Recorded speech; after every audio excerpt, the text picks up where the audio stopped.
nih. Saya berjanji berkali-kali mau telepon. Baru hari ini bisa telepon. Bagaimana kabarnya Belanda? Betul.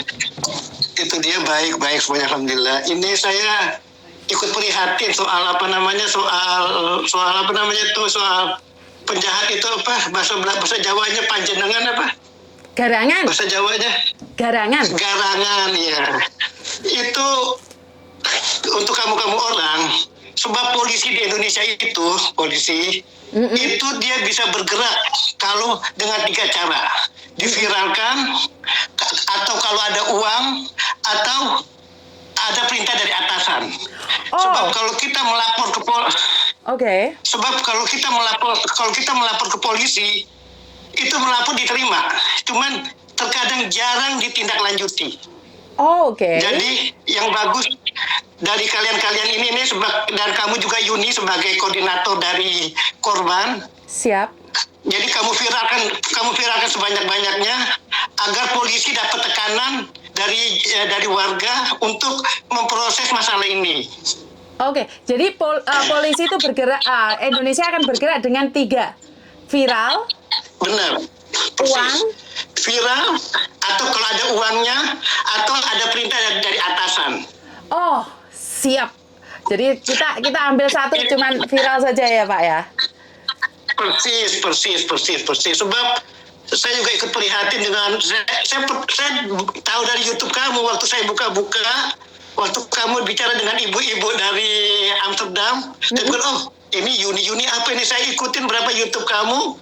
Menarik soal apa tuh mengenai korban-korban garangan. Apa tuh jenengan.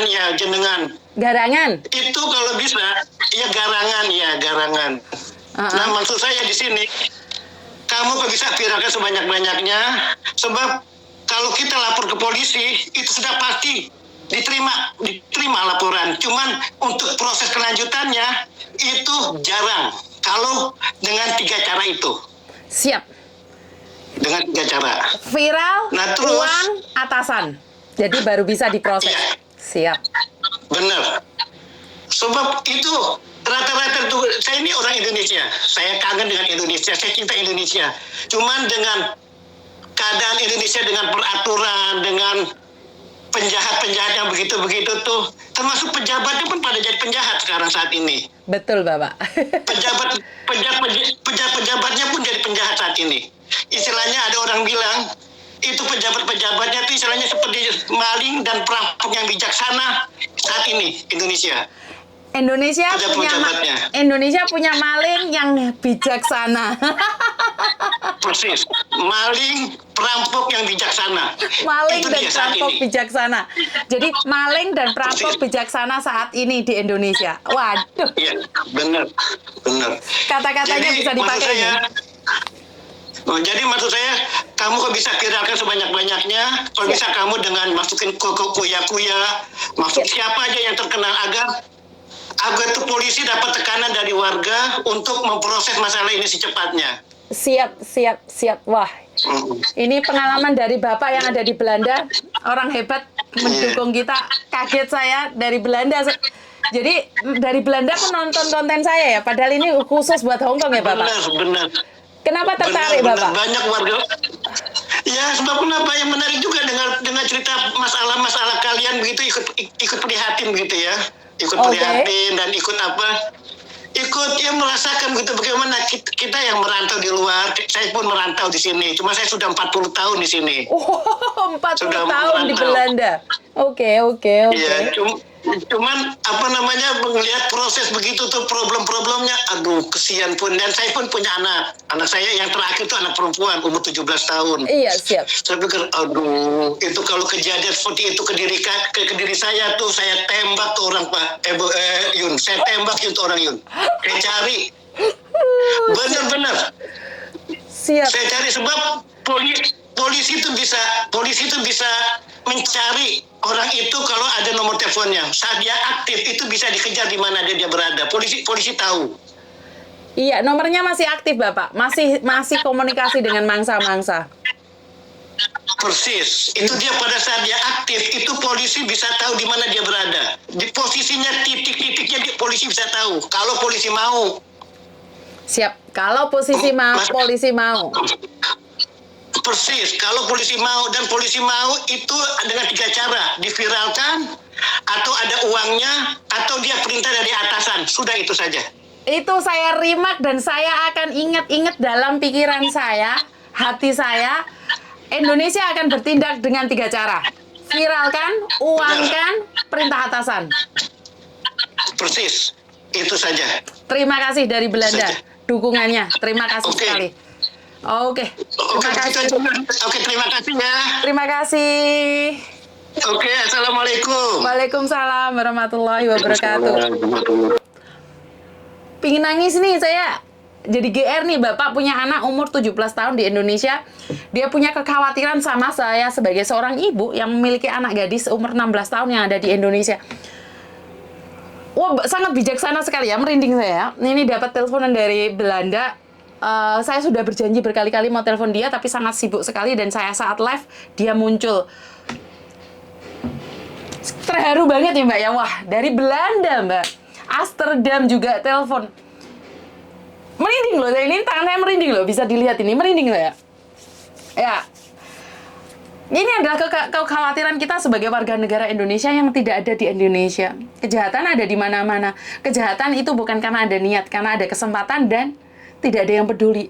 Jadi kejahatan itu akan terus-terusan ada karena memang tidak ada penanganannya. Jadi ini sangat jelas sekali ya, laporan bisa diterima.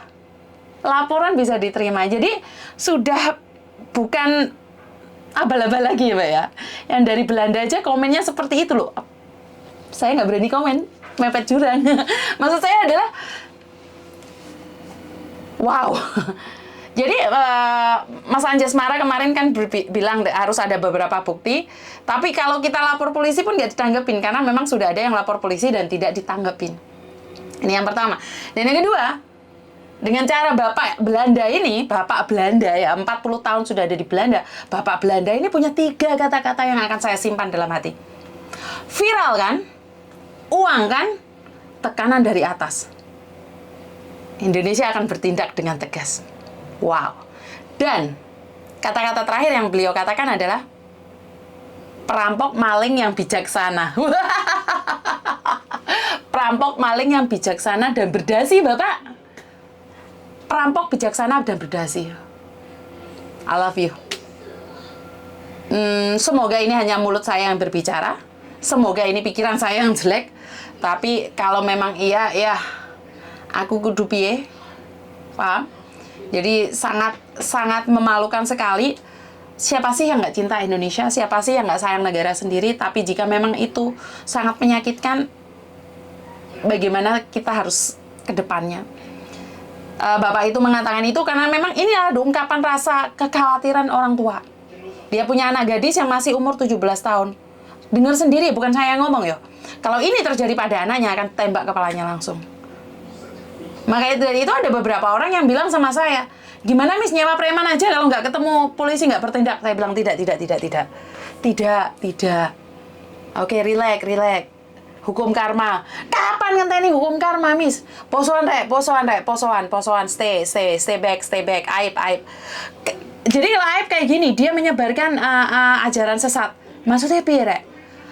Dia bersumpah atas nama Al-Qur'an loh, Miss. Nah, orang kipasnya, Mbak, aku ora kipasan kok. Kipas kondi. Aku ora nggak kipas. Jadi ya wis nggak bisa ngomong. Ya wis viralkan. Kalian harus menyebarkan kemanapun itu. Jadi memang Uya sudah bertindak, tapi saya harap kalian tetap menginboxin semua orang, DM semua orang untuk melihat YouTube saya. Nggak perlu saya yang tampil, Mbak. Korbannya aja yang tampil. Karena saya ini cuma memviralkan saja. Lah, gue memviralkan, menguangkan, dan perintah atasan. Lah wong awake dhewe dapurane mek pembantu ngono delok-delokne babu. Piye lek dirungokne karo wong atasan ki sapa? Ya wis mek viralkan itu. Uang untuk duit endi? Babu sampai melet-melet kirim duit. Perampok maling yang berbijaksana berdasi pula. Iya. Itu kata-kata yang saya suka. Jadi buat teman-teman di luar sana, aku kepanasan tak istirahat karena bojoku sudah libur. beberapa hari ini bojoku libur, jadi kurang lebihnya saya minta maaf. Dan sampai ketemu lagi, langsung inbox Pak Presiden, Mbak. Alah, aku rojo dukur-dukur, Mbak. Ndasku samplok helikopter, nggak. Jadi podcastnya Uya Kuya nanti malam akan saya siarkan secara live, ya. Jam 8 waktu Hong Kong, berarti jam Indonesia, jam 7 waktu Indonesia. Jadi terima kasih, kurang lebihnya saya minta maaf. Wassalamualaikum warahmatullahi wabarakatuh. Berkat Tuhan mengalir atas hidup kita semua. Semoga semua makhluk hidup bahagia dan terima kasih. Bye-bye.